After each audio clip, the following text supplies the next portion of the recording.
ശരിക്കും പറഞ്ഞാൽ ഈ പിന്നെ BPH എന്ന് പറയുന്ന പ്രോസ്റ്റേറ്റിന്റെ പ്രോബ്ലം വരുമ്പോൾ അതിന് എന്തൊക്കെയാണ് ശരിക്കും ഒരു പേഷ്യന്റിന് ഓപ്ഷൻസ് ഉള്ളത്?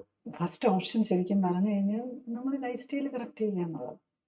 എൻ്റെ എക്സ്പീരിയൻസ് പറയുകയാണെങ്കിൽ ഈ ക്ലിനിക്കലി ഞാൻ ജസ്റ്റ് ആരോടെങ്കിലും നിങ്ങളൊന്ന് ലൈഫ് സ്റ്റൈൽ കറക്റ്റ് ചെയ്താൽ മതി, വെയിറ്റ് കുറച്ചാൽ മതി, അത് കഴിയുമ്പോഴേക്കും പ്രോസ്റ്റേറ്റ് പോകുമെന്ന് പറഞ്ഞു കഴിഞ്ഞാൽ ആ രീതിയിലുള്ള ഒരു ട്രീറ്റ്മെൻറ്റ് കൊണ്ട് നടക്കുമെന്ന് എനിക്ക് തോന്നുന്നില്ല.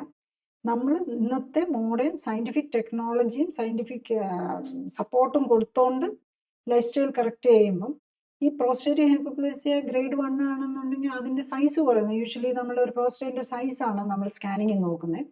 ഒരു 20 to 25 മാക്സിമം 30 വരെയാണ് നമ്മൾ നോർമൽ എന്ന് പറയുന്നത്. അപ്പോൾ 25 മുകളിലേക്ക് വരുമ്പോഴേക്കും അല്ലെ 27 മുകളിലേക്ക് വരുമ്പോഴേക്കും മൈൽഡ് പ്രോസ്റ്റേറ്റിക് ഹൈപ്പർപ്ലേസ് എന്ന് പറയും. പിന്നെ BPH എന്ന് പറയും. പിന്നെ 35 to അതിന് 40 അങ്ങനെ ഓരോ ലെവൽ വെച്ചാണ് നമ്മൾ ഗ്രേഡിങ് പറയുന്നത്. അപ്പം അത് ആ പ്രോസ്റ്റേറ്റിൻ്റെ സൈസും അതുപോലെ തന്നെ റെസിഡിയൽ യൂറിൻ നമ്മൾ മൂത്രം ഒഴിച്ച് കഴിഞ്ഞിട്ട് എത്ര മൂത്രം പ്രോസ്റ്റേറ്റ് ബ്ലാഡറിൽ കിടക്കുന്നുണ്ട്. കാരണം മൂത്രത്തിന് തടസ്സമാണല്ലോ ഇതുണ്ടാക്കുന്നത്. പ്രോസ്റ്റേറ്റ് യൂറിത്ര ഈ പ്രോസ്റ്റേറ്റിനകത്തുകൂടെയാണ് കടന്നു പോകുന്നത്.